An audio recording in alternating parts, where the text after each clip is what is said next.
toutes et à tous. Nous terminons du coup ces 2 journées d'études par une table ronde, un panel davantage orienté vers les perspectives, non plus les perspectives de recherche telles qu'on avait pu les aborder dans les panels précédents ou lors de la table ronde d'hier, mais davantage dans des perspectives politiques et notamment en regard de l'année électorale qui nous attend et une série de bouleversements qu'on est en droit d'ailleurs d'anticiper lors des prochaines élections. On a déjà un petit peu abordé ces enjeux politiques hier, l'idée étant d'introduire réellement ces enjeux avec nos 3 intervenants et intervenantes, et puis après, je l'espère, avoir un débat dynamique avec ceux qui restent, ceux et celles qui ont le courage de rester jusqu'au bout, et que l'on remercie par ailleurs. Donc je vais commencer par l'intervenante à ma gauche, en fait, comme vous voulez. Je commence par Elodie ou je commence par Shannon? D'abord, je vais présenter Elodie Hutt, doctorante à l'Université de Liège, au sein de l'Observatoire Hugo, qui est donc le centre de recherche dédié à l'étude des interactions entre environnement, migration et politique. Chère Elodie, tu mènes une thèse dans le cadre du projet MAGIC, qui analyse la manière dont les citoyens d'Italie, de Grèce et de Turquie résidant à Bruxelles perçoivent leur situation de migration dans leur pays d'origine. Et vous vous penchez plus spécifiquement sur la manière dont les perspectives et les expériences individuelles sont liées aux pratiques, je cite, d'altérisation et ou de solidarité envers les migrants. Et vous présenterez du coup une intervention d'une quinzaine, voire vingtaine de minutes, intitulée « Expérience migratoire et processus d'auto-identification des migrants privilégiés dans la Bruxelles super diverse », qui renvoie notamment à un qualificatif qu'on a travaillé hier avec Romain Landmeters lors de la table ronde d'hier soir. La question, quelle implication pour la solidarité entre migrants, donc qui répondra notamment, enfin qui résonnera notamment avec les interventions du panel précédent. Donc merci d'avoir accepté notre invitation, et ton propos sera complété par celui de Shannon Goupy, également de l'Université de Liège, décidément, énormément de collègues liégeois en cette fin de journée. Tu es doctorante à l'Université de Liège, mais au CEDEM, qui est donc le second centre. Donc il y a certaines universités comme celle-ci qui n'a pas de centre de recherche spécifiquement en migration, et puis d'autres qui en ont 2, comme par exemple l'Université de Liège. Tu es au CEDEM, donc de l'Université de Liège, et tu travailles actuellement sur une thèse portant sur les mobilisations antiracistes dans la Belgique francophone contemporaine, sous la supervision de Marco Martiniello, dont l'absence a été notoire durant ces 2 derniers jours, et nous le regrettons. Le titre de ta présentation, Race Matters in Belgium, 3 petits points, in Migration Studies 2, point d'exclamation. Voilà qui en dit long sur le programme, et nous te remercions du coup d'avoir accepté notre invitation également. Je finirai par donner la parole à Serge Bagamboula. Alors, Serge Bagamboula, je suis plus sûr que je dois encore te présenter. Pour ceux qui participent à la mobilisation en faveur du droit des étrangers et du droit des sans-papiers en particulier à Bruxelles, c'est 5, peut-être 10 dernières années. Alors tout le monde s'est quitté. Nous t'avons invité ici en tant que porte-parole de la coordination des sans-papiers de Belgique, qui est donc un collectif qui a assumé d'une certaine manière le leadership au sein de cette mobilisation en faveur de la campagne de régularisation, en tout cas sous le gouvernement précédent MR-NVA entre 2014 et 2020, mais qui continue d'exister également. On en a un petit peu parlé, Thomas et moi, dans notre présentation. J'ai oublié le titre de ta présentation, c'est Revendication à l'approche des élections 2024. Et alors je dis qu'on t'a invité, en fait tu as postulé pour venir présenter cette perspective-là, et nous t'en remercions vivement. Donc merci à tous les 3 d'être là, merci à tout le monde d'être encore présent malgré l'heure tardive et les débats tout à fait passionnants que nous avons eus jusqu'à présent. Je te laisse la parole du coup, Elodie. Généralement 5 minutes avant la fin, je ferai le petit qu'on commence à bien connaître. La parole est à toi. Bon, déjà pour commencer, je voulais quand même remercier les organisateurs, les organisatrices pour leur invitation et ces riches échanges qu'on a eus depuis hier. Je voulais aussi remercier les membres du public qui est là à une heure tardive. Merci beaucoup. Je pense que vous méritez quelques applaudissements. Voilà, bon... Ce temps ne t'est pas compté dans la présentation. La main technique vient de moi. D'accord. Bon, mais j'ai mon PowerPoint, donc je vais commencer. Donc voilà, comme Yuri l'a mentionné, moi je vais vous parler ce soir d'expériences migratoires, d'identité et de solidarité intra-migrants à Bruxelles. Et donc, ma présentation, elle s'intègre dans... Ah oui, voilà. Donc, cette présentation, je la fais elle est issue d'un chapitre de thèse qui est en cours de rédaction. Et donc, ma thèse, de manière plus générale, elle porte sur les perceptions de migrants privilégiés italiens, grecs et turcs qui résident à Bruxelles concernant la migration, que ce soit dans le pays d'accueil comme dans leur pays d'origine. En termes de méthode et d'approche, j'utilise une approche purement qualitative où j'ai réalisé donc 54 entretiens entre fin 2020 début 2022, donc notamment pendant la période du Covid, avec des migrantes dites privilégiées qui travaillent ou qui sont affiliées à une organisation nationale à Bruxelles. Donc ça peut être une ambassade, un consulat, la représentation permanente, une délégation permanente de l'UE, enfin de l'Italie, de la Grèce et de la Grèce à l'UE ou à l'OTAN, mais aussi des associations qui s'intéressent aux intérêts des populations italiennes, grecques et turques à Bruxelles. Et donc, je vais passer là-dessus, mais voilà, la question centrale de ce chapitre, c'est en quelque sorte comment le processus d'auto-identification, mais aussi les expériences de migrants et de migrantes privilégiées dans le contexte multiculturel de Bruxelles, comment ces processus influencent leur discours de solidarité, mais aussi leur discours d'exclusion à l'égard d'autres populations migrantes. Donc je voudrais quand même revenir un peu sur cette notion de migrants et de migrantes privilégiés, parce qu'elle est quand même assez centrale dans mon travail. Et donc, voilà, ah mince, pardon. Oui. Donc, ça reprend en fait deux idées. Bon, dans ma conceptualisation de cette notion, je distingue donc le capital matériel qui est lié aux revenus de mes participants et participantes.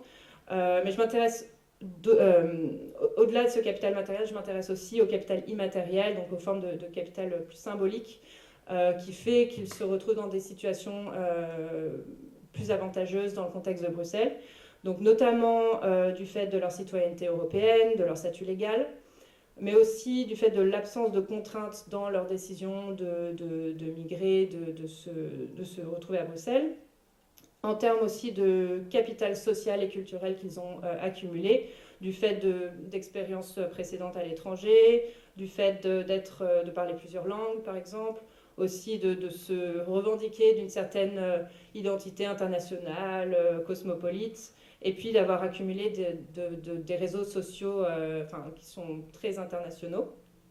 Et puis, quelque chose qui est revenu très souvent aussi, c'était que leur expérience migratoire, ils la concevaient sous des termes extrêmement positifs. Voilà, donc ces quatre éléments, il y en avait d'autres bien entendu, mais ceux-là sont revenus très souvent.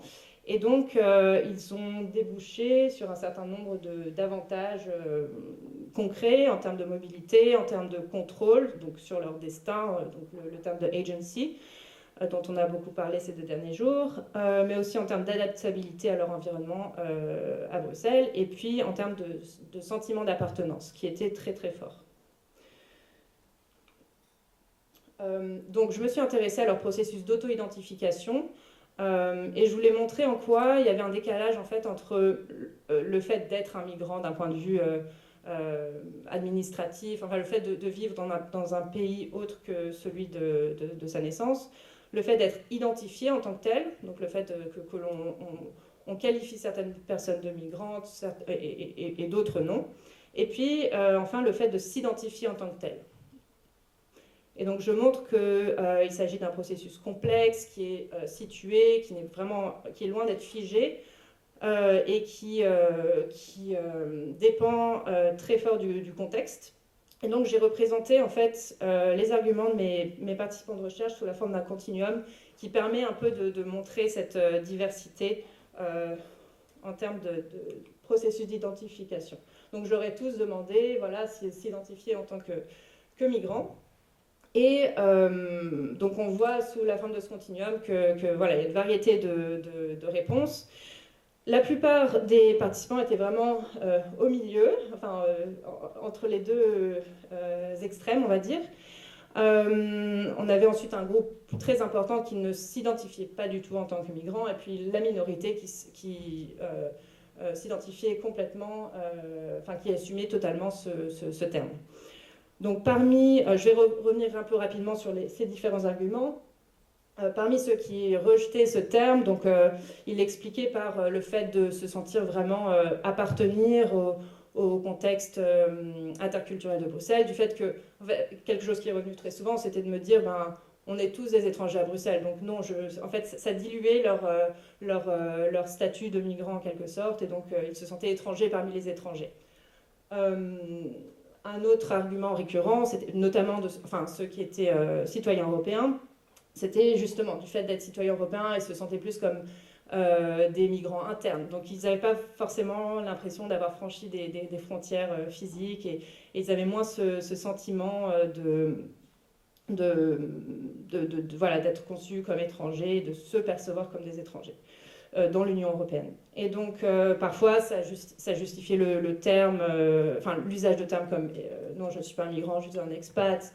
Je ne suis pas un migrant, je suis un diplomate, voilà, ce genre de qualificatifs qui revenaient plus souvent. Parmi ceux qui assumaient, on va dire, ce terme, ils ont fait état de leurs difficultés d'intégration, donc liées à l'acquisition de la langue, ou bien encore aux difficultés administratives qu'ils ont rencontrées tout au long de leur parcours. Il y en a qui assumaient aussi, qui se sont présentés comme des migrants économiques en disant que moi je suis venu pour améliorer dans le cadre de ma carrière, pour améliorer pour trouver de meilleures opportunités, etc. Et voilà. Parmi donc la majorité des participants, il y a ceux qui s'étaient sentis migrants au départ et qui maintenant ne se le sentaient plus, toujours pour des questions d'intégration ou d'appartenance, ou qui se sentaient migrants, mais à certains moments, par exemple quand ils devaient faire des démarches administratives, ce genre de choses. Et puis, quelque chose qui est quand même revenu assez souvent, c'est la reconnaissance de leurs privilèges. Donc ça, c'est pas quelque chose que je leur ai suggéré. Je leur ai pas demandé est-ce que vous vous sentez comme des migrants privilégiés. C'est parfois un terme, ce que j'ai trouvé intéressant, c'est que c'est un terme qu'ils ont parfois utilisé eux-mêmes pour se qualifier. Ils se qualifient en tant que migrants de luxe, migrants chanceux, migrants qui sont à l'aise. Enfin voilà, ils utilisaient des termes comme ça pour reconnaître que leur expérience migratoire était bien distincte et faite de privilèges liés à leur appartenance raciale, à leur classe, à leur nationalité, et à souvent plusieurs de ces aspects. Donc, le fait de s'identifier comme migrant, en fait, ça peut avoir une implication sur la solidarité entre migrants dans le contexte de Bruxelles, puisque ça permet en quelque sorte de normaliser le phénomène migratoire plutôt que de le présenter comme quelque chose d'exceptionnel. Et puis, ça permet de mettre l'accent en quelque sorte sur l'universalité des aspirations et des droits des personnes migrantes, malgré la diversité de leur expérience et de leur statut.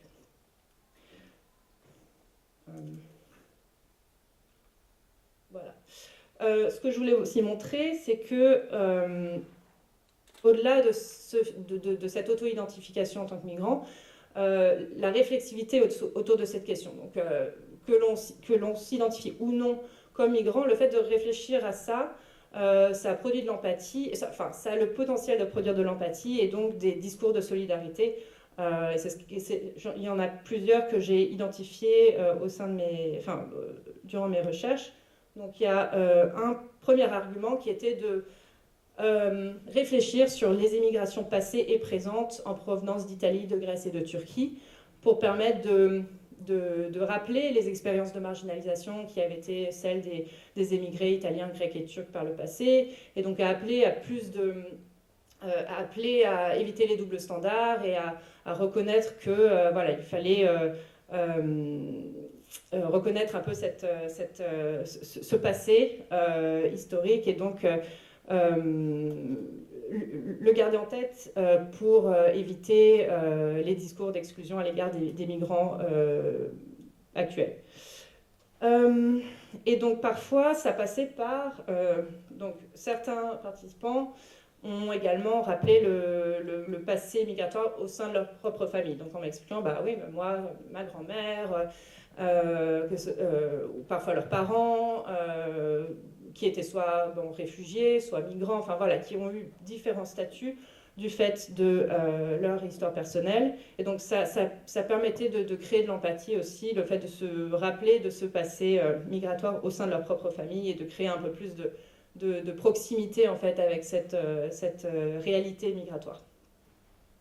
On a aussi les cas où voilà, les participants rappelaient un peu les défis inhérents à l'expérience migratoire, comme voilà, le fait de devoir laisser ses proches, le fait de devoir s'adapter à un nouvel environnement et tout ce que ça implique.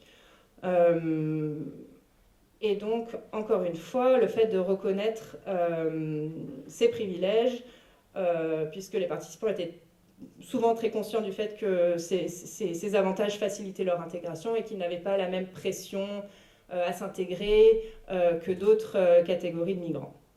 Donc, ils reconnaissaient notamment le fait, leurs privilèges de race, les privilèges liés à leur nationalité, en reconnaissant qu'il y avait une hiérarchisation des nationalités, par exemple entre Européens de l'Ouest et Européens de l'Est, mais aussi entre Européens de manière générale et ressortissants de pays tiers. Et aussi donc, en rappelant les privilèges de classe, le fait qu'ils remettaient en question le fait qu'ils étaient perçus comme expatriés, comme expats, qui étaient perçus comme désirables et non problématiques en quelque sorte. Voilà, ça je vais passer. Et donc ça c'est quelque chose dont on a parlé hier. On est un peu revenu sur le fait que le fait de voir Bruxelles comme une ville cosmopolite pouvait aussi contribuer enfin voilà, ça pouvait parfois... je crois qu'on a parlé de mythes hier. Mais donc voilà, je voulais, ce que j'ai réussi à travers mes entretiens, j'ai pu relativiser l'importance de la notion de diversité à l'échelle de Bruxelles. À travers, il y a 3 aspects qui sont revenus et qui m'ont permis de relativiser cette notion d'échange interculturel. C'était d'une part des liens permanents très importants avec la communauté d'origine.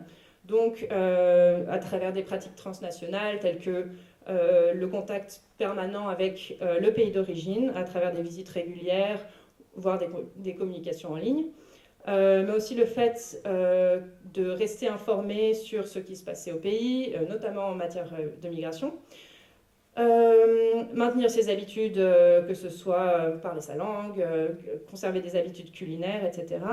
Et puis le point le plus important, c'était vraiment que l'extrême majorité de mes participants de recherche ont gardé des contacts très forts avec leur communauté nationale à Bruxelles à travers des activités sociales, politiques, culturelles, professionnelles, etc.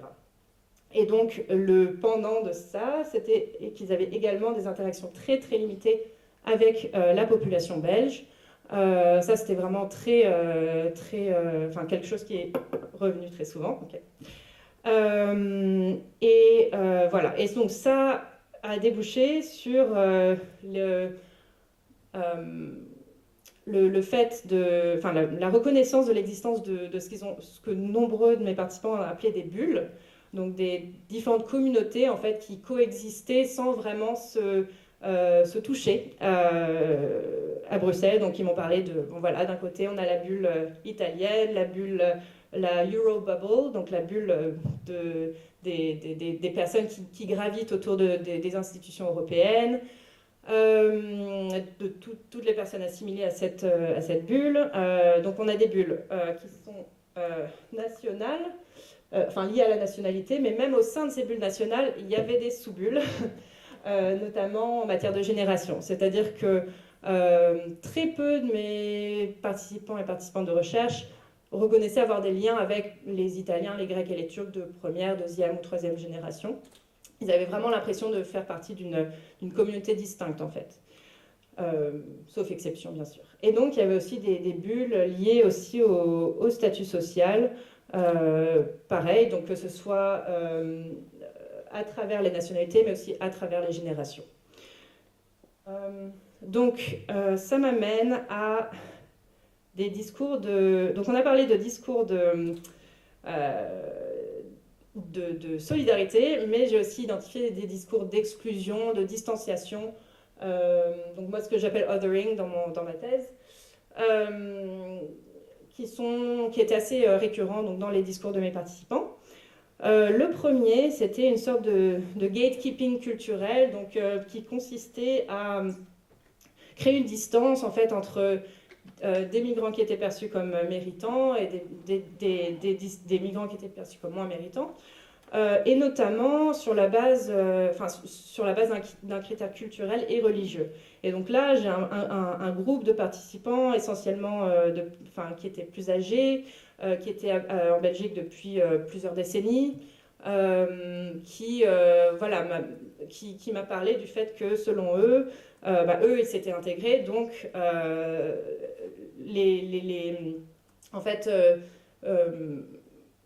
qu'il y avait une sorte d'attente d'intégration de la part des populations migrantes, et notamment d'un point de vue culturel. Et donc là, j'ai des remarques essentialisantes, clairement islamophobes, qui sont ressorties, qui m'ont permis de faire un lien très clair entre racisme, xénophobie, mais aussi sexisme, parce que en fait, dans ces discours, c'était souvent la question du foulard qui revenait, le fait que, selon eux, l'Europe était une terre chrétienne, etc., et qu'il fallait se coller à certaines valeurs, etc. Donc ça, c'était un premier discours d'exclusion qui est revenu au sein de ce groupe. Et puis un autre discours assez récurrent au sein de mes participants turcs, notamment, bon pas tous, hein, mais encore une fois, c'est un sous-groupe, qui a aussi mobilisé une stratégie de délimitation sur la base du statut social, du statut éducatif, et donc qui essayait de se distancier de la génération des Turcs de Scarbeck, comme ils les appelaient très souvent, en se présentant comme... donc eux se mobilisaient expliquaient qu'ils étaient... ils utilisaient des qualificatifs tels que, voilà, nous on est éduqués, ils se présentaient comme éduqués, séculaires, contre le pouvoir politique en place, et donc ils se présentaient vraiment comme à l'opposé des générations précédentes de Turcs à Bruxelles. Donc là, je pars du concept de boundary drawing qui a été mobilisé par Zeynep Yanasmayan, qui est aussi similaire. Pardon ? Boundary drawing, c'est une délimitation, en fait. C'est une stratégie de délimitation. Ou de démarcation, voilà, dessiner une frontière, en fait. Donc voilà, pour conclure, c'est bon ?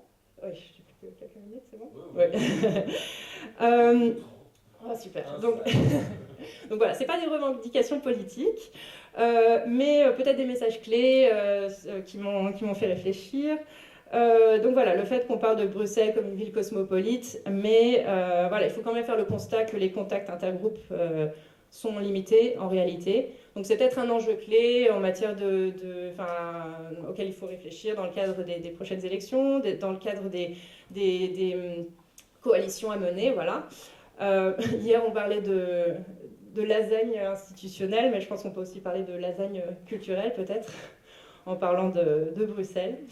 Voilà, mais donc en termes de perspective d'avenir, je pense que on peut donc, il est important donc de reconnaître les différentes discriminations qui produisent des traitements et des discours différenciés à l'égard des différentes populations migrantes à Bruxelles, puisqu'on invisibilise complètement le fait que Il y a aussi ces migrants privilégiés qui sont vus comme... qui n'ont pas cette... qui n'ont clairement pas les mêmes...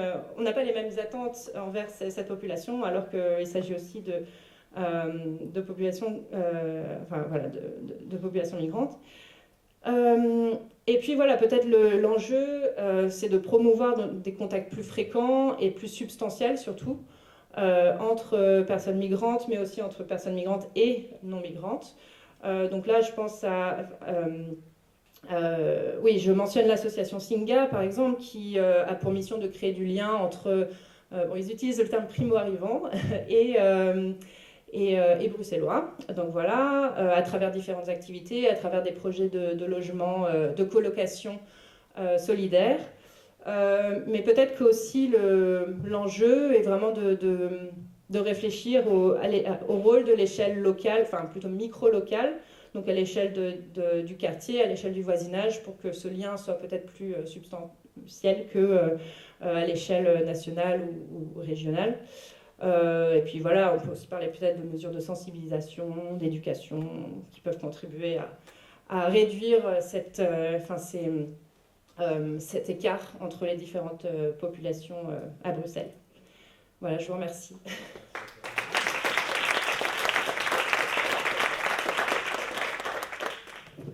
Shannon, la parole est à toi. Merci à tous et toutes d'être là après 2 journées intenses et riches. Encore une fois. Avant de commencer vraiment à me plonger dans le cœur du sujet, j'aimerais d'abord situer d'où je parle. Je suis dans ma 2e année de recherche doctorale dans un centre d'études et de la migration, mais je suis aussi une jeune femme belge, je suis née en Belgique et ça veut dire que j'ai aussi eu directement les papiers et la nationalité belge et j'ai été socialisée et racialisée comme une personne blanche. Et je pense que c'est important à prendre en considération et à questionner quand on travaille sur des sujets comme cela. Et moi, je travaille notamment sur les mobilisations antiracistes en Belgique francophone aujourd'hui. Et si je suis ici devant vous aujourd'hui, c'est parce que j'avais envie de vous faire part d'un étonnement, d'un questionnement et d'une réflexion en construction. Après tout, on est dans un panel d'enjeux et de perspectives, donc allons-y. Et donc, quand j'ai commencé ma recherche de littérature sur l'antiracisme, j'ai très vite remarqué qu'il y avait très peu de choses en Belgique, et ça m'a étonnée. Et ça m'a étonnée d'autant plus dans le champ des études migratoires, parce que les luttes, elles sont bel et bien là sur le terrain, et depuis des années, y compris par les personnes migrantes elles-mêmes et leurs descendantes. Et donc, je me suis rendu compte qu'il y avait un certain manque, un gap dans les Migration Studies en Belgique. Et de manière plus générale, les questions raciales sont aussi marginales, on n'en parle pas vraiment. Et donc je me demande, où est la race, évidemment en termes sociologiques, en Migration Studies. On en a un peu parlé hier et aujourd'hui, et d'ailleurs je m'en réjouis de toutes ces démarches postcoloniales intersectionnelles, mais voilà, on reste quand même à ce constat qu'au jour d'aujourd'hui, elle reste marginale. Évidemment, quand j'utilise la notion de race, je l'utilise ici dans son approche critique en tant que construction sociopolitique historique et comme mode de pouvoir. La race, elle est ici vue comme un vecteur de différenciation sociale, de classification des êtres et en corollaire de leur hiérarchisation. Et c'est une catégorie d'exclusion sociale, pour citer Guillaumin, des personnes minorisées par les groupes majoritaires dans la société. Ainsi, analyser la race, c'est analyser une forme de pouvoir et son organisation dans notre société, et plus particulièrement la construction et la production, même reproduction, des rapports de pouvoir. Et suivant Foucault, afin de comprendre les rapports de pouvoir, nous pouvons commencer par analyser leur résistance. Et la présence et l'existence des mobilisations antiracistes, que j'étudie dans le cadre de ma thèse, peuvent être vues comme une de ces résistances. Et donc, je m'intéresse notamment à ce que ces mobilisations nous disent de la Belgique, de ses rapports et systèmes de pouvoir et de la construction du nous et du eux. Les militants et militantes pointent du doigt le racisme systémique dans notre société, et donc l'importance de la catégorie de la race en vue de son caractère structurant, toujours aujourd'hui, en Belgique. Il et elle mettent également en avant qu'outre ce racisme structurel, on devrait plutôt parler de racisme au pluriel, parce que les racialisations sont diverses et même distinctes, elles dépendent de nombreux éléments, elles sont à comprendre dans un contexte précis et dans une perspective intersectionnelle également. Et donc aujourd'hui, j'aimerais plutôt me concentrer sur cette question raciale dans le champ des études migratoires, puisque nous avons un beau panel de chercheurs et chercheuses rassemblés en un même endroit, d'ailleurs merci aux organisatrices. Et donc pourquoi, je me demande, et je vous demande, pourquoi la race reste-t-elle marginale dans les études migratoires et comment travailler avec cette catégorie sociale et les approches critiques de la race au sens large dans ce champ. Avant tout, j'aimerais bien me pencher sur une contextualisation et le cadre dans lequel je m'inscris pour parler de race en Belgique aujourd'hui. Race refuses to remain silent because it isn't just a word. Avec cette phrase, Goldberg met en avant le caractère mouvant et multiple de la race en tant que manière d'être, de vivre, de penser, d'émouvoir, de s'émouvoir, à la fois productrice et produite de la vie sociale. Mais il souligne également le silence et le déni de la race en Europe depuis la fin de la Seconde Guerre mondiale et les horreurs de la Shoah. On n'en veut plus de ce racisme. D'ailleurs, c'est vu comme le paroxysme du racisme à ce moment-là, cet événement. Et il en découle alors un effacement de la race dans les discours, ce qui entraîne également une non prise en compte dans l'entreprise coloniale et de ses conséquences encore actuelles en Europe. Et pourtant, ne pas parler de race ne signifie pas que cela en efface ses effets. Au contraire, les logiques colorblind et raceblind qui sont largement répandues n'empêchent pas les inégalités sociales et les différentes formes de discrimination envers les personnes ethno-racialement minorisées. Les discriminations sont pléthores, les discriminations au logement, dans l'éducation, dans l'emploi, dans le domaine de la santé, etc., etc. Et donc aujourd'hui, ce qui est aussi différent, c'est que ces discriminations, elles prennent place dans des sociétés européennes dites égalitaires, puisqu'elles ont souscrit, elles ont adhéré au principe de la Déclaration universelle des droits de l'homme, entre autres normes de démocratie, de tolérance et d'égalité. Et donc, cette silenciation de la race a conduit à l'idée d'une Europe post-raciale, non raciste, voire même antiraciste. La race sociale joue pourtant encore un rôle à un niveau bien plus profond que juste les mots. Elle structure toujours nos sociétés. Et la Belgique ne fait pas exception dans ce paysage européen. La population belge, et on l'a vu encore une fois au travers de ces 2 journées, s'est de plus en plus diversifiée, notamment au travers des processus migratoires passés et présents, que ce soit par l'immigration de travail, dans le cadre des accords bilatéraux, l'immigration postcoloniale, les nouvelles vagues de migration internationale, mais aussi par l'attrait de l'Union européenne, des organisations internationales ayant leur siège à Bruxelles, dont on vient juste de parler. Et donc, la Belgique est une société multiculturelle qui s'est construite historiquement, notamment au travers des migrations, mais aussi de la colonisation, au Congo, au Rwanda et au Burundi. Et donc, on pourrait dire, je pense, que la société belge est donc de manière inhérente diversifiée, ethno-racialement parlant. Mais il y a ici un paradoxe. La Belgique proclame dans sa constitution l'égalité, nous sommes ici à l'article 10, dans la lignée du respect des droits fondamentaux, bien évidemment. Mais dans les faits, nous pouvons observer de nombreuses inégalités sociales et raciales sous différentes formes. Et pourtant, malgré les discriminations omniprésentes et même documentées,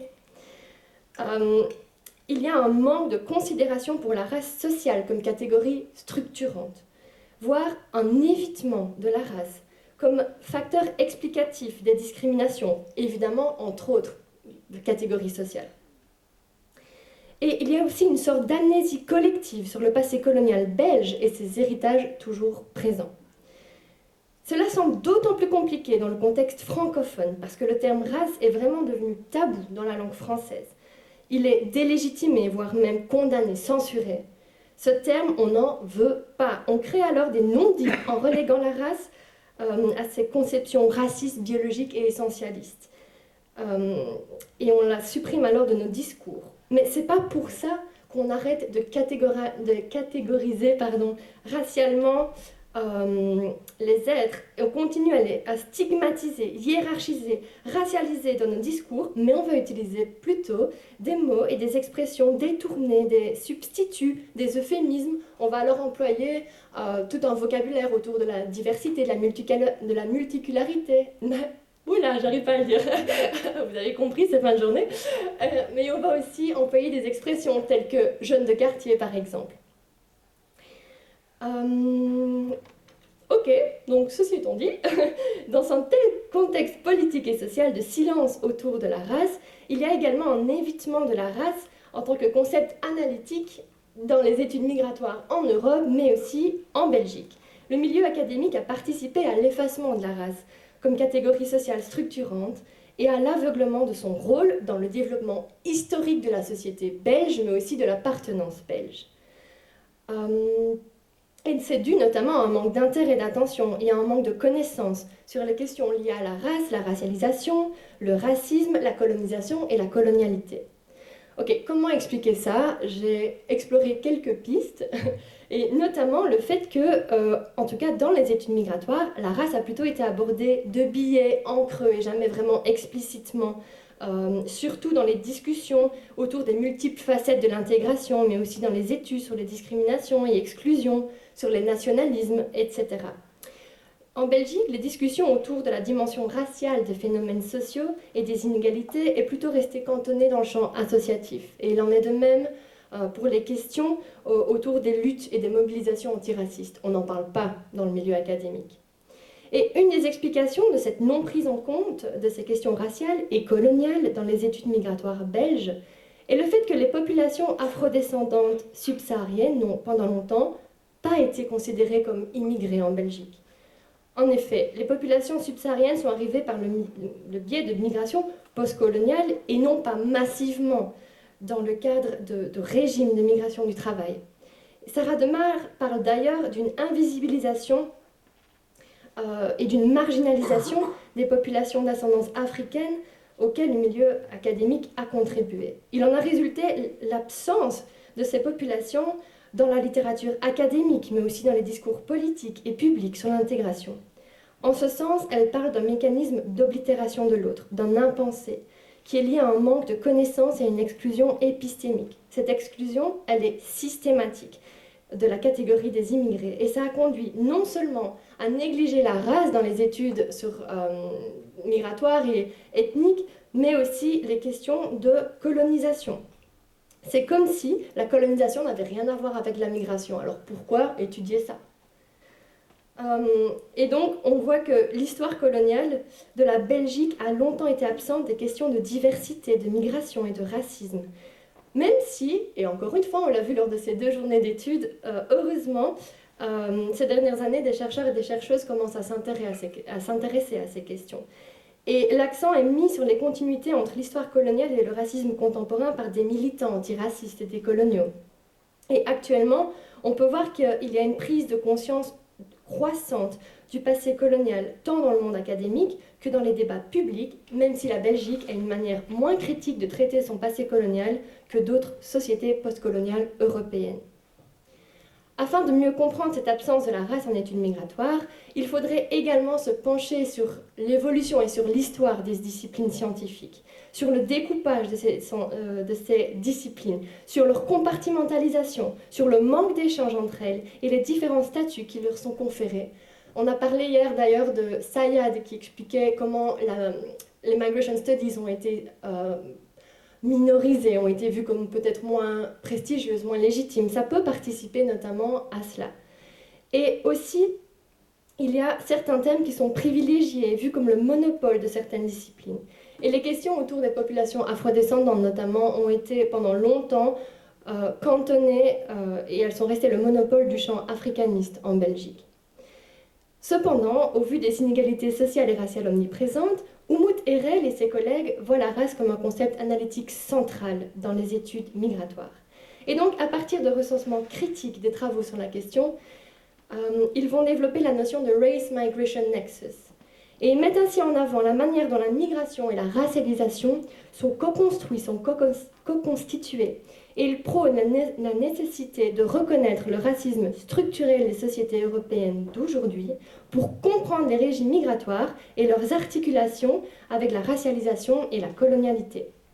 Selon ces chercheurs et chercheuses, nous avons besoin de prendre en considération les liens entre race et migration pour mieux comprendre, mais aussi adresser les questions de racisme, tant envers les personnes migrantes, les nouveaux et nouvelles arrivantes, mais aussi celles et ceux qui sont là depuis bien plus longtemps. Et donc, au vu de l'intrication de la migration et de la racialisation, il semble donc central de considérer la race comme étant une catégorie valide et pertinente dans le champ des études migratoires en Belgique. Maintenant, en ce qui concerne plus spécifiquement la littérature sur la mobilisation des migrants et de leurs descendantes en Belgique, elle s'est principalement concentrée sur les mobilisations en faveur de leurs droits, de la citoyenneté, des conditions d'accueil et de vie et de la régularisation. À l'exception de quelques études sur l'action collective de la diaspora africaine, les questions raciales restent marginales.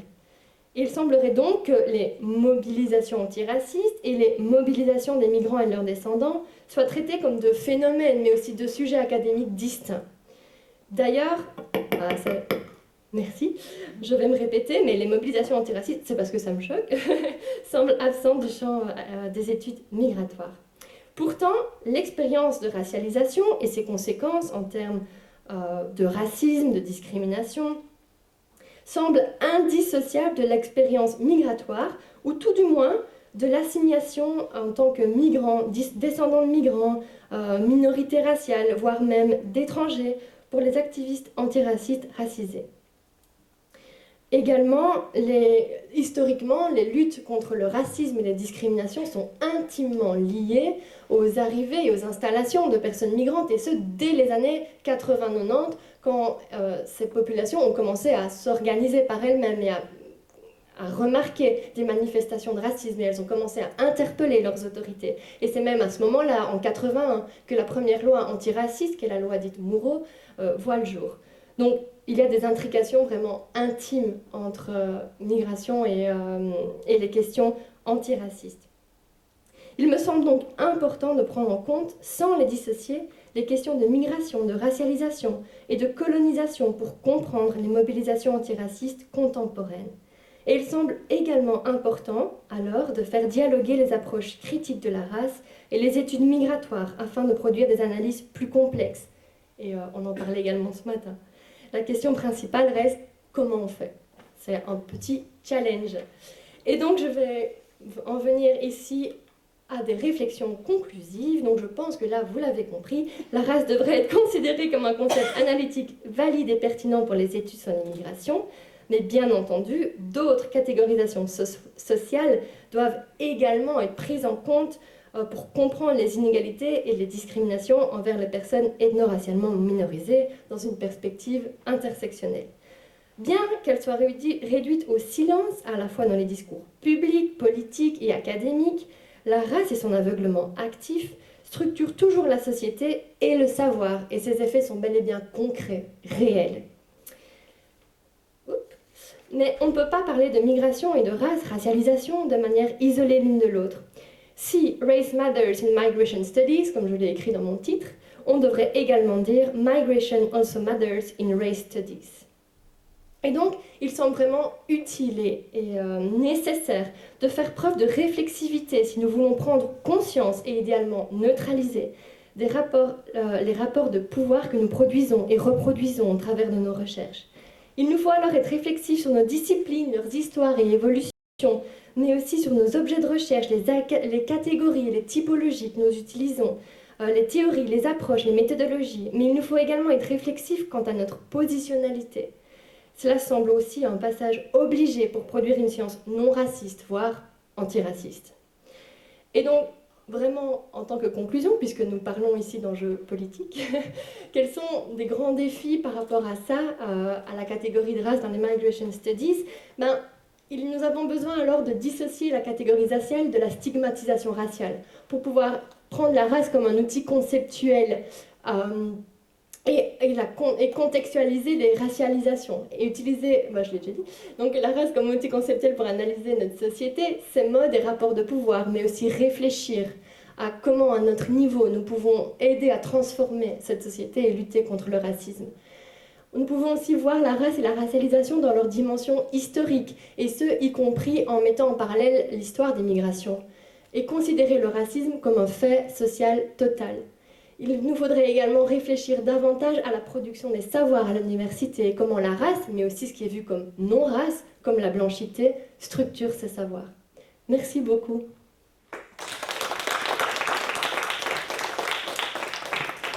Merci Shannon. Je passe directement la parole à Serge. Et tu me fais signe quand tu veux que je lance la vidéo. Oui, merci Yuri. Bonsoir à tous. Bonsoir à tous. C'est pas facile de prendre la parole dans ce carrefour des chercheurs où tous sont venus restituer les recherches qu'ils ont effectuées sur le terrain. Ma parole découle un peu des rencontres aussi avec les personnes concernées. Donc ce que je vais dire ne vient pas seulement de moi, mais ça vient des femmes que je rencontre tous les jours, des personnes sans papier. Moi-même, je l'ai été, je ne le suis plus. Et donc, de tout le combat que nous avons mené, c'est toute une histoire. Je ne vais pas répéter ce que les autres ont déjà dit hier, notamment, qui ont décrit vraiment clairement ce chaos migratoire que nous vivons depuis 2 législatures. Beaucoup a été dit, mais je reviendrai quand même sur certains aspects. Le contexte général actuel, je parlerai d'abord de ça. Nous sommes avec un gouvernement Vivaldi, où on retrouve les libéraux qui, comme tout le monde le sait, là où il y a la misère, eux ils voient les profits. Ils ont participé dans un gouvernement avec la NVA. Le gouvernement avait chuté sur la question migratoire. On pensait que en changeant de gouvernement, la donne devait changer. On a été vraiment, nous sommes restés vraiment la boule à la gorge en constatant que la question de la régularisation que nous avons réclamée n'était pas dans l'accord du gouvernement. Ces partis font toujours en fait la course aussi avec le Vlaams Belang aujourd'hui qui a atteint une hégémonie sur ces questions-là parce que c'est un parti qui se nourrit sur la question migratoire. Les autres partis dits progressistes qui sont dans ce gouvernement, certes, ils ont le main au cœur, mais ils n'ont pas la niaque vraiment de tenir bon sur ces questions de sans-papiers. C'est vraiment triste de constater que non, ce n'est même pas une priorité pour eux. C'est même pas, ils ne peuvent pas atteindre un point de rupture avec les autres. Ce qu'on a reconnu hier, c'est qu'au niveau local, il y a parfois des avancées, de soutien, un regard bienveillant par ces partis politiques, mais au niveau fédéral, c'est vraiment des frères siamois qui se tiennent collés et qui tiennent debout sur cette question-là du rejet des autres. Donc, c'est pour vous dire que le climat actuel, il est très défavorable. Nous sommes conscients qu'il est très défavorable, mais pas désespéré. Parce qu'il y a quand même des signaux sur lesquels aussi on peut s'accrocher pour essayer de changer la loi du 15 décembre 1980. Cette loi qui crée les sans-papiers, cette loi avec son institution, avec l'Office étranger qui est l'usine qui pond les sans-papiers tous les jours. Je ne vais pas compter les sans-papiers qui sont nés au lendemain du 31 octobre, notamment tous ces étudiants qui n'arrivent pas à renouveler leur titre de séjour, c'est des milliers. Et c'est comme ça tous les jours. Et c'est ce combat-là que nous menons pour essayer de changer la loi du 15 décembre 1980. Effectivement, dans cette loi, on parle de la régularisation, notamment dans son article 9 bis. Vous direz que non, mais la loi a prévu la régularisation, mais essayez de l'obtenir via cette loi. On vous demande de prouver qui vous êtes. Ok, c'est un passeport qu'il faut présenter. Vous devez justifier pourquoi vous ne pouvez pas repartir dans votre pays. Ok, ce que vous avez dit pendant l'asile, ne le répétez pas, parce que sinon vous aurez donné l'asile. Alors que la situation parfois n'a pas changé. Tu as envie de demander l'asile, on ne te l'a pas accordé. Sur des raisons, disent-nous, voilà, des doutes. C'est comme s'il faut d'abord vivre cette réalité-là pour comprendre que non, voilà, ce que la personne explique, c'est une réalité.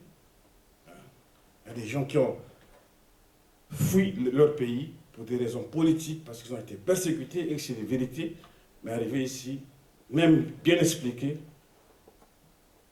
on ne leur accorde pas l'asile comme il le faut. Et ça, c'est des milliers de personnes qui sont là, sont droits. Des femmes, des enfants et des hommes. Parce que cela le tient. Quand tu as déjà fui, c'est difficile de repartir. Ces gens-là vivent ici, travaillent ici. Ce sont vos voisins. Et depuis lors, c'est toujours une crise oubliée. Personne ne parle d'eux. Crise oubliée. Pendant 10 ans, aucun geste bienveillant par rapport à tout ce monde. Nous, qu'est-ce qu'on a fait à un moment donné? On a fait la caravane des sans-papiers pour essayer de construire des ponts avec les Belges. Les gens ont mis des visages sur les gens. On sait qui je suis. Et de cette caravane-là, qu'est-ce qui est né? Ce sont des communes hospitalières. Les gens ont compris que non, il y avait possibilité quand même aussi d'accepter les gens, puisque nous sommes les voisins. On a fait, mais en dépit de tout ça, les politiques restent inflexibles à pouvoir accepter d'intégrer les personnes sans papier dans l'état de droit. Il y a des institutions qui se sont prononcées en faveur de ça. Je me rappelle bien Grégoire Chapelle de Actiris qui demande aux autorités intégrer, il faut qu'on forme les sans-papiers dans les métiers en pénurie. C'est une demande d'une institution où aucun sans-papier ne travaille là-bas. Sauf que on ne l'écoute pas. Le Conseil économique et social de Bruxelles demande l'intégration des sans-papiers dans l'état de droit. On botte en touche. Qu'est-ce qu'il faut faire? On s'est concerté, les sans-papiers, on a rencontré les partis politiques qui sont actuellement au pouvoir. On a discuté les yeux dans les yeux. Ils ont reconnu la situation d'alors. Elle était grave. On a fait l'état des lieux ensemble. Nous demandons d'amener les propositions pour que, voilà, qu'ils essaient de voir, parce qu'à l'époque, ils n'étaient pas au pouvoir. OK. Nous, qu'est-ce qu'on a fait? On a fait une enquête de terrain. On a demandé aux personnes sans papier qu'est-ce que réellement elles voulaient. On a produit 2 cahiers au niveau local et au niveau fédéral. Ça nous a conduit de rencontrer au moins 14 bourgmestres sur les 19 à Bruxelles. Moi, je crois que de ces échanges aujourd'hui, bon, il y a quand même un résultat qu'on peut dire satisfaisant. Parce que ces rencontres nous ont permis quand même aujourd'hui d'avoir des occupations malgré la loi anti-squat. Il y a des occupations qui naissent. Voilà, il y a un peu de regard, voilà, des échanges, on discute, il y a un accompagnement et les gens sont quand même logés, même si ce n'est pas ça l'unique solution. Mais le fond du problème est au fédéral, là où ça coince depuis la nuit des temps. Le Covid s'est mis, le Covid est arrivé dans ce pays à travers le monde. Tu ne peux pas voyager. Tu ne peux pas voyager. Mais ça n'a pas été une circonstance exprimée pour régulariser les gens. On vous a parlé de la grève de la faim pendant 60 jours de nos camarades de l'USPR. Ça s'est terminé par une arnaque. Bon voilà, donner les dossiers et puis voilà, au bout du fil, rien à faire. Qu'est-ce qu'il faut faire? Qu'est-ce qu'on n'a pas fait? Qu'est-ce qui manque à cette lutte? Campagne, lettres ouvertes, communiqué de presse, meeting, manifestation, tout. Oui, à Belgium, tout, on a fait. Nous sommes ici avec vous. C'est irréversible. Si déjà depuis 10 ans je ne suis pas reparti, c'est que ce n'est pas la 11e année que je repartirai. C'est fini, je suis là. À un moment donné, les sans-papiers se sont lassés. Vraiment totalement dépités de cette situation. Et les citoyens belges ont pris le relais quand même. Avec une campagne sur laquelle on avait fondé tout le pouls. Vraiment toutes les possibilités. Pour introduire un projet de loi par les citoyens au niveau fédéral, il faut avoir 25 000 signatures. En un temps record, on a eu 35 000 signatures. le projet de loi pour la régulation des personnes sans papier est là, a été introduit au Parlement fédéral. Pour la première fois, les sans-papiers ont été entendus le 8 novembre 2022 au Parlement fédéral pour présenter ce projet de loi à la commission intérieure. Nous savons qu'il y a des partis toujours réfractaires, récalcitrants qui ne veulent pas entendre parler de la régularisation. Il y aura appel d'air. Oui, qui appel d'air? Les gens sont en train de suffoquer. Ils doivent respirer. Parce que tenez-vous bien, la vie des sans-papiers. Vraiment, c'est un nid d'épreuves. Quiconque fait un doute n'a qu'à venir à chercher, être sans-papier. Le fisc même pendant un jour.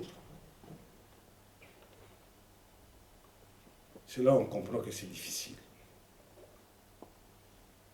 Nous avons réalisé une enquête sur les violences faites aux femmes l'année passée avec la ministre Sarah Shields, le comité des femmes notamment, sur les violences faites aux femmes, avec sous la conduite de M. André Réa. Mais quand vous entendez les violences que subissent ces femmes, même pendant l'enquête, on a failli arrêter. Parce que les enquêtrices pleuraient, les personnes enquêtées pleuraient. C'était pas facile. C'est un nid d'épreuves, insoupçonné. Mais ces femmes-là tiennent quand même debout. Mais il faut que ça change. Ça ne peut pas durer.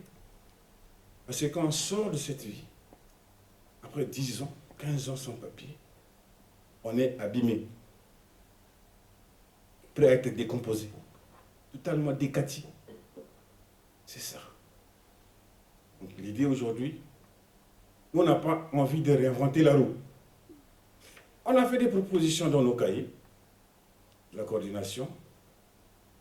Les citoyens se sont emparés de nos cahiers, les associations se sont emparées de nos cahiers. On a vu les institutions, la CSC, moi j'étais au Congrès national de la CSC. Ils ont voté une résolution sur la régularisation des sans-papiers. On vient de constater, silence radio, depuis que le gouvernement est là, non, au niveau national, on ne parle pas. Je dis, mais je ne comprends pas. Qu'est-ce qu'il faut faire? La presse n'en parlant pas. La presse, la situation de l'attentat du 16 octobre dernier, c'est là où j'ai compris vraiment, c'est quand même méchant. Toute la logorée de députés sur la question des ordres de quitter, mais c'est impensable. Sur un cas d'un individu inconnu et sans papier aussi. Et la honte, après, elle est tombée sur qui? Le monsieur était recherché dans son pays. La demande d'extradition n'a pas été exécutée. À ce moment-là, on fait porter la responsabilité, la charge sur les sans-papiers. Là, ça n'a pas commencé avec ça. Les arrestations de la garde midi. Et enfin, tout cela, c'est pour éviter le débat de fond que nous exigeons aujourd'hui. Nous voulons vraiment sur la régulation des sans-papiers. Il faut que partout où besoin est, qu'on puisse porter sur cette voie-là, avec force. Nous ne voulons plus les gens qui viendront avec non, voilà, tout ça là. Installer les gens dans la cistana comme on le fait en Flandre là-bas, parce que là-bas, les sans-papiers, vous ne les entendez pas. Ils sont là, bon. Lundi, ils viennent prendre la soupe, mardi, ils viennent prendre le pain, mercredi, ils viennent prendre la chemise. C'est pas ça. Les gens ne sont pas venus ici pour ça. Tout migrant, comment qu'on descende, ce sont des travailleurs, ce ne sont pas des touristes sociaux. Ce sont des travailleurs, des gens qui veulent gagner leur vie, travailler pour eux-mêmes, pour leur famille et pour le pays aussi pour lequel ils ont choisi de vivre. Donc nous, le message que nous donnerons aux politiques, que nous donnons à tout le monde, c'est celui-là. Personne ne vient ici pour le tourisme. Donc l'idée, c'est d'aller vraiment vers cette régularisation. Nous nous inscrivons. Donc toutes les composantes aujourd'hui, les personnes sans papier en lutte, on s'inscrit dans la nouvelle plateforme In My Name nationale, qui regroupe aussi les néerlandophones. Nous entendons que voilà, du côté néerlandophone, les voix commencent à évoluer, les citoyens réclament cette régularisation. Nous attendons voir, mais ça se décide aussi dans les urnes. Parce que c'est maintenant que ça doit se changer. Continuer avec cette politique d'asile et l'immigration telle que nous la voyons, comme ça là, c'est vraiment... Ils ont tracé un boulevard béant à l'extrême droite, qui s'est installé royalement en Flandre. C'est pas facile à fermer, hein. C'est ça. Est-ce que ça, c'est l'héritage qu'on veut donner aux générations futures? Je ne pense pas. Nous avons des revendications. Sont vraiment, nous, qu'on pose nos revendications, on les dit avec objectivité. Les centres fermés, ça fait bientôt plus de 20 ans, 30 ans, je ne sais pas, Adriana, ça fait combien d'années? En quoi ça a changé la vie des Belges, l'existence des centres fermés? En quoi? Non, parce que bon, on a expulsé tant de gens, et voilà, bon, en retour, ce que ça a donné. Si on nous présente des études comme ça, on comprendrait. Or, rien de cela. Nous demandons aux partis politiques de revenir sur leurs fondamentaux. Et les fondamentaux, c'est d'abord l'humain. C'est d'abord l'humain. L'humain doit être au centre de toute politique. Donc, quand on parle des personnes sans papier, ce sont des humains. Ce sont des enfants. Le 25 novembre prochain, on sera nombreux à être là, non? Lutte contre les violences faites aux femmes. Mais la pire des violences faites à une femme, c'est lorsqu'on lui prive ses droits. Donc elle est institutionnelle. Il faut commencer par corriger ça. Aucune femme ne devrait être sans papier, en principe. Aucune femme.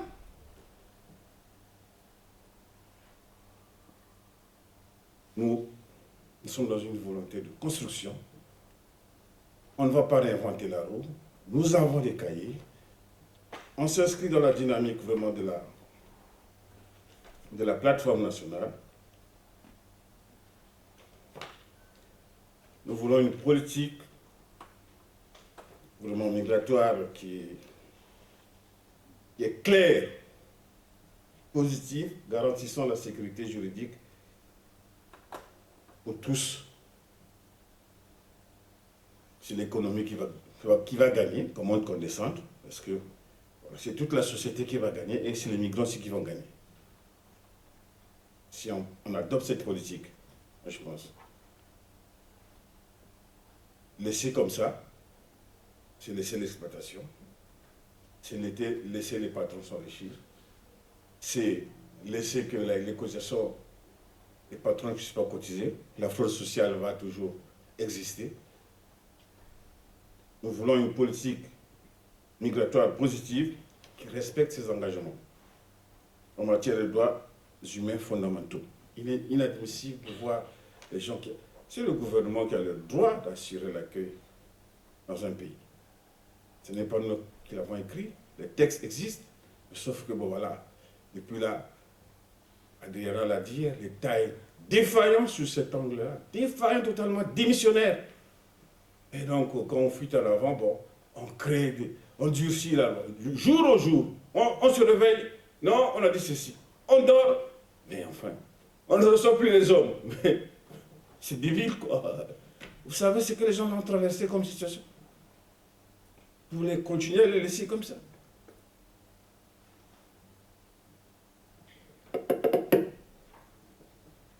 Nous cherchons vraiment des procédures de séjour claires et cohérentes. Ça, c'est ce que nous demandons. Nous demandons vraiment qu'il y ait des perspectives durables. Il ne s'agit pas de... On veut des choses claires, on sache que dans telle procédure, voilà ce qu'il y a lieu de faire. Et ce combat-là, on ne sait pas la gagner seul. Les personnes concernées doivent se réconcilier parce que nous savons qu'il faut que le mouvement des sans-papiers soit unifié. Il faut que les universitaires, les chercheurs, les étudiants, les hommes d'église montent au créneau avec force pour dire que non, le changement, c'est maintenant que ça doit se faire. Pour accepter les sans-papiers dans l'état de droit belge. C'est maintenant que ça se joue. C'est maintenant que ça se joue. Donc ça, c'est notre appel vraiment. Les universitaires, les étudiants, organiser, rencontrer, dialoguer avec les personnes concernées, ils vous diront réellement ce qu'ils veulent, et c'est ça. Saluons cette initiative, merci Yuri. C'est bien quand même de mettre la vidéo pour montrer que, voilà, on n'est pas des touristes sociaux, mais nous sommes des acteurs, des travailleurs. Merci.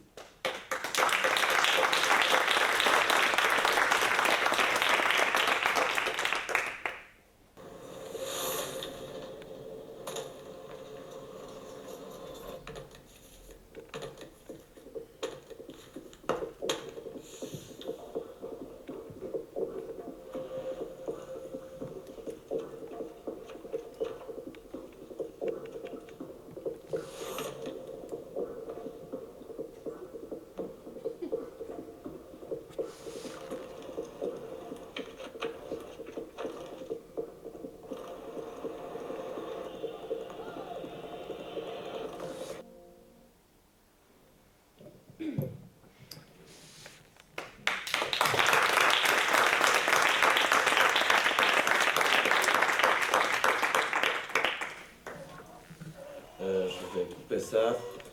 Merci du coup à tous les trois pour vos interventions respectives.